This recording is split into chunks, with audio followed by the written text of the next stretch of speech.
Ona göre Ruslan'ı yavaş yavaş aradan çıkartmak lazım. Çıkartmışam ha? Ay maşallah, yaşa, yaşa. Müəllimə, salam aleyküm, xoş gəlmisiniz. Məncə öz dilimizdə danışsaq, bunlar bir-birimizi düşünəcək. Düşünəcəkmi? Doğru. Biraz Mən aydınlaştırmak lazım. bir həftə öncə gəlmişəm Qazaxıstandan. Almatada oldum, Şimkətdə oldum. Bize Özbekistan'da. Biz çalışmalıyıq bir-birimizlə, öz dilimizdə danışaq, bir-birimizi düşünək. Siz məni düşündünüzmü? Evet, düşündüm evet. Düşündünüz. Dilimiz birdir zaten. Ona göre Ruslan'ı yavaş yavaş aradan çıkartmak lazım. Çıkartmışam ha? Ay maşallah, yaşa, yaşa. Yaşan. Yaşa. Ben şunu dinleyeyim. Vapşi hemen erselerine yığıştırtış gerek. Yığıştırıp atmak var. Ay sağ ol, bak. Özümüzdekini basış gerek. Yığıştırıp atmak lazım. Naktıranlı kimi deyir laf elə. Görsə, Lügatını bir kılmak gerek. lügatımızı bir qılmaq gərək. Bəli. Bəs biz bu festivalları niyə düzenləyirik ki? Daha da yaxın olaq, dillərimiz, ünsiyyətlərimiz. Türkiye'de organımda söylemişti de bir gecede lügatını Dəyişdir. değiştirgen Evet. birbirini anlaması diye. Doğrudur, doğru, razıyam səndən, elədir. Amma biz də inşallah yavaş-yavaş danışdıqca bir-birimizi düşünəcəyik. Yəni. Lügatını çok yakın. Bana bunlar kiraz diyoruz. İnşallah. Bakın bunlar kiraz diyoruz. Biraz gilas diyoruz. Gilas.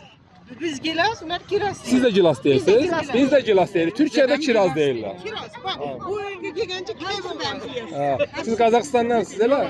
Özbekistandan. Özbekistanda da oldum ben. Bir 10 gün önce mən Ben vapşi Xorazm. Böyle şey gazete işte yok. Yox, elə gəzib TikTok, Instagram, TikTok falan. Ben vapşi Xorazm'dan bize ne dilimiz var.